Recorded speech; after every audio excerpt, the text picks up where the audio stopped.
A estratégia do dia. O podcast original da Bloomberg Linha. Era uma manhã quente no Velho Oeste econômico. De um lado da rua empoeirada, o xerife Donald Tarifa Trump, com seu chapéu de cowboy e um olhar que dizia: "Hoje eu coloco tarifas em quem eu quiser." Do outro, a União Europeia com botas afiadas e um tratado comercial na cintura, pronta para atacar. Os dois se encaram em silêncio. Se ouve um som de sino ao longe. Uma bola de feno rola entre eles. Trump cospe no chão e diz: 25% no aço e alumínio, e quem reclamar ganha mais.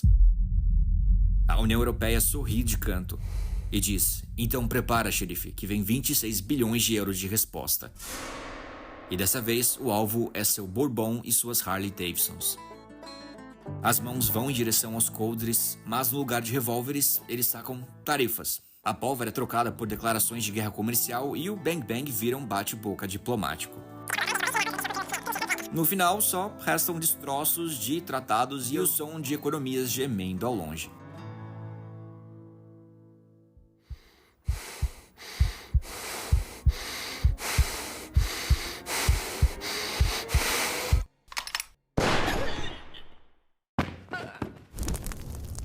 Enquanto isso, você desassocia um pouco do podcast e pensa: o que está acontecendo aqui?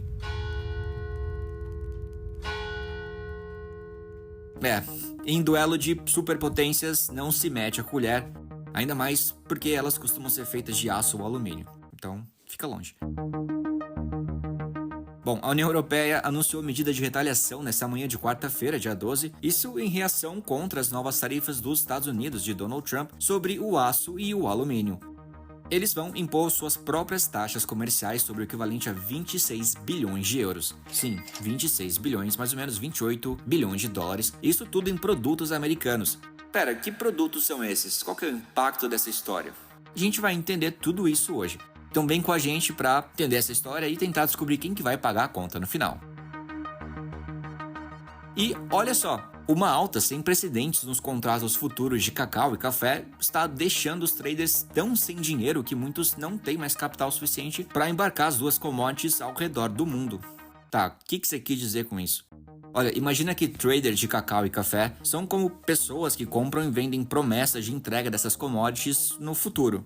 O que acontece é que eles apostam em quanto o preço vai chegar lá na frente, mas para garantir que vão honrar essas apostas, eles precisam deixar uma grana, de garantia na bolsa de valores. O problema dessa história é que os preços do cacau e de café, como vocês sabem, subiram tanto que esses traders tiveram que colocar ainda mais dinheiro como garantia. E com tanto dinheiro preso nessa história, ficou mais difícil bancar outras despesas, como o próprio custo de enviar os grãos pelo mundo. Além disso, alguns produtores rurais já tinham vendido sua produção a preços mais baixos e agora eles não conseguem, ou eles não querem, entregar. Isso já que poderiam lucrar mais vendendo no mercado atual. O que acontece é que isso quebra o acordo com traders que ficam sem o produto para entregar. A Hershey, aquela marca de chocolate que é famosa, tá dizendo que o preço que se paga de verdade pelo cacau no mercado físico e o preço apostado, que é do mercado futuro, estão bem diferentes. E com menos dinheiro circulando, o mercado está ficando mais instável e com preços variando demais. Resumindo, eu sei que ficou um pouco confuso ainda. Tá difícil e caro para eles garantirem negócios futuros e tá ainda mais complicado para eles conseguirem um produto real e fazer eles chegarem ao destino final. Vamos entender essa história também hoje, tá? Lembrando que você deve seguir o nosso podcast. Entra aqui no nosso perfil no Spotify e clica para seguir a gente. Não só no Spotify, como na Apple Music, a gente também tá. E também estamos na YouTube Music. Então, onde você estiver, nós vamos estar aqui entregando as principais notícias de negócios do Brasil e do mundo. Então, segue a gente. Lembrando também que temos a nossa playlist exclusiva, a Trilha do Dia. Você encontra ela aqui na descrição do episódio. Aliás, comenta aqui o que tocou antes do episódio começar para você. Bora pro episódio. A grande União Europeia anunciou hoje medidas de retaliação contra as novas tarifas que os Estados Unidos, sob o governo Trump, impuseram sobre o aço e também o alumínio. A resposta deles foi de aplicar tarifas sobre produtos americanos no valor de 26 bilhões de euros, como eu comentei anteriormente. O que acontece é que essa decisão ela veio logo depois de entrar em vigor as tarifas americanas de 25% sobre importações de aço e alumínio, que aumentaram a tensão comercial sobre os dois aliados históricos. A União Europeia já está em processo de consulta com os países do bloco e espera implementar essas tarifas até meados de abril. A presidente da Comissão Europeia, Ursula von der Leyen, disse que as medidas são fortes, mas proporcionais. Segundo ela, em um mundo completo de incertezas geoeconômicas e políticas, não é do nosso interesse sobrecarregar nossas economias com tarifas como essas.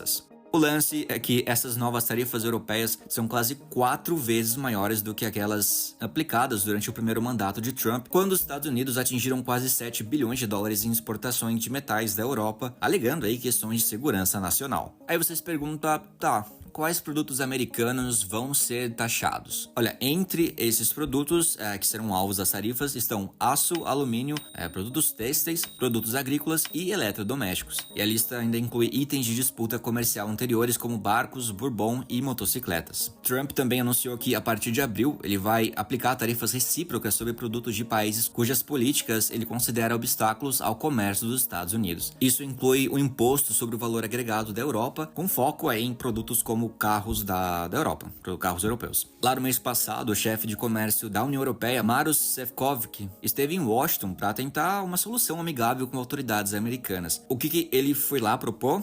Ele basicamente propôs reduzir tarifas sobre bens industriais, incluindo automóveis, e também aumentar a importação de gás natural liquefeito e produtos de defesa dos Estados Unidos. Šefčovič declarou que, abre aspas, essa disputa é evitável se o governo dos Estados Unidos aceitar nossa mão estendida e trabalhar conosco para um acordo. Estamos prontos para negociar, fecha aspas.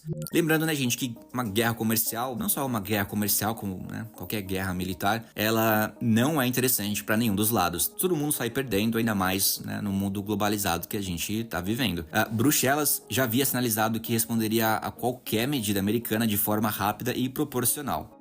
A União Europeia ela vem preparando lista de produtos para atingir, priorizando itens sensíveis para certos grupos eleitorais nos Estados Unidos, o que poderia ter um impacto econômico mais direto. No mercado siderúrgico europeu, a expectativa é de um impacto duplo. Olha só, de um lado, uma queda nas exportações para os Estados Unidos e de outro, um aumento nas importações, isso já que o aço destinado ao mercado americano ele pode ser desviado para a Europa. Segundo o grupo de lobby do setor, a Eurofer, abre aspas, o mercado da União Europeia, que já enfrenta importações baratas de aço da Ásia, do Norte da África e do Oriente Médio, pode ser ainda mais inundado com o redirecionamento dessas exportações, fecha aspas. Olha só esse dado. Durante o primeiro mandato de Trump, entre 2016 e 2020, a cada 3 toneladas de aço desviadas dos Estados Unidos, 2 acabaram chegando na União Europeia. E com o alumínio, o cenário é bem parecido, na verdade, com o Canadá sendo um dos principais fornecedores. Essa disputa ela não é recente, tá? Não é uma coisa que está surgindo só agora. Ela começou lá em 2018, quando Trump aplicou tarifas sobre as exportações de aço e alumínio da Europa. Isso alegando que tinha uma preocupação com segurança nacional. Na época, Bruxelas rebateu, considerando a alegação infundada e retalhou com tarifas sobre produtos simbólicos como as motocicletas Harley-Davidson e os jeans Levi's. Em 2021, os dois lados eles acabaram chegando a uma trégua parcial, com os Estados Unidos reduzindo algumas tarifas e a União Europeia comprando mais jeans. Não só isso, mas congelando medidas retaliatórias. Mas agora tudo indica que essas tarifas elas devem voltar com força total, mais fortes do que nunca. Até o fim de março, a União Europeia deve restabelecer tarifas sobre cerca de 8 bilhões de dólares em produtos americanos. Ou seja, a tensão comercial entre os dois lados do Atlântico tá ainda um pouco longe de acabar. E os próximos meses prometem ser decisivos nessa disputa econômica e gerar bastante pauta aqui pra gente. E bora falar de café e cacau. Pois é, parece que a gente sempre vai ter assunto pra falar quando se trata de café. É bom? É ruim? Não sei. Bom, os contratos futuros de cacau e café eles estão em alta histórica, como a gente já viu nas últimas semanas, e isso tá deixando muitos traders sem dinheiro para movimentar essas commodities ao redor do mundo. Eu já te expliquei, né, o que tá causando, mas a questão é que o aumento nos preços forçou esses traders a depositar grandes somas na bolsa de Nova York, isso para garantir suas posições futuras. Bom, com tanto dinheiro preso, tá cada vez mais difícil financiar o transporte dos grãos dos países produtores até os mercados consumidores. Isso a gente já viu. E a situação, por incrível que pareça, ela piora. Alguns produtores que venderam suas safras por preços mais baixos antes dessa alta, eles não conseguiram honrar os contratos, deixando os traders sem o fornecimento necessário. Ben Thornton, que é uma veterana do mercado de commodities, disse que o grande problema é a liquidez. Ela diz assim, o mercado à vista e a disponibilidade de financiamento, esse é que é o problema, fecha aspas. Ela disse isso em uma entrevista à Bloomberg. Bom, os preços futuros do cacau eles quase triplicaram no último ano, isso com um clima seco e doenças prejudicando as safras na África Ocidental. Lembrando que a Costa do Marfim é o maior produtor mundial. Para você ter uma ideia, essa região somente é responsável por cerca de 60% do fornecimento global. Apesar de uma queda de 28% em 2025, os preços ainda estão mais que o dobro da média da última década. Já o café seguiu o mesmo caminho. Pois é, uma safra menor no Brasil, que é o maior produtor mundial, impulsionou os preços em Nova York para uma alta de 20% esse ano, que se soma ao aumento de quase 70% em 2024. A crise de liquidez afeta ainda mais as empresas que atuam nos dois mercados, como a Olam. A companhia viu seu capital de giro crescer 68% em relação ao ano anterior, principalmente por causa da disparada nos preços de cacau e café. Lá no começo do ano,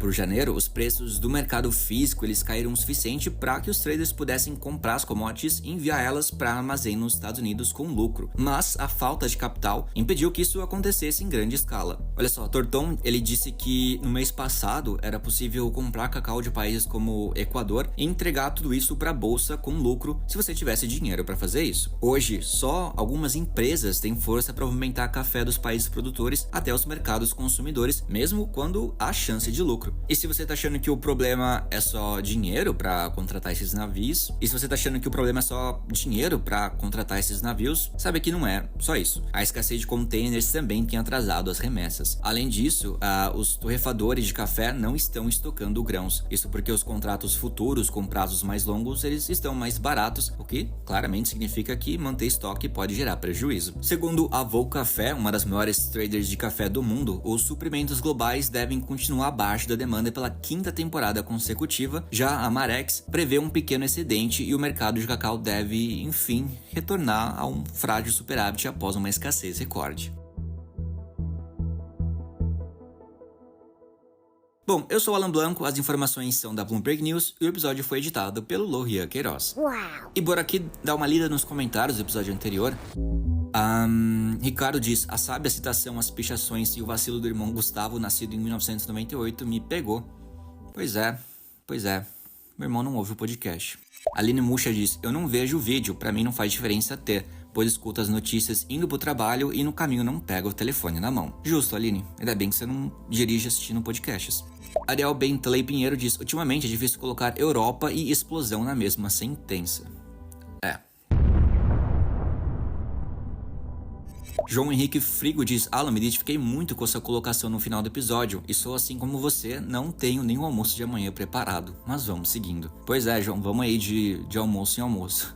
Henrique Barbosa diz, salve primo Alan, tendo você mostrado seu interesse por filmes nos últimos episódios do podcast, qual sua opinião sobre o cinema brasileiro? Ele diz que tocou antes o Bliss de Muse. Minha opinião sobre o cinema brasileiro é que é um cinema bom, é um cinema que surpreende em alguns momentos. Eu estudei audiovisual, então sou meio suspeito de falar. Tem alguns diretores que eu admiro e tem alguns filmes que eu gosto muito, como O Pagador de Promessa, eu recomendo que todos assistam.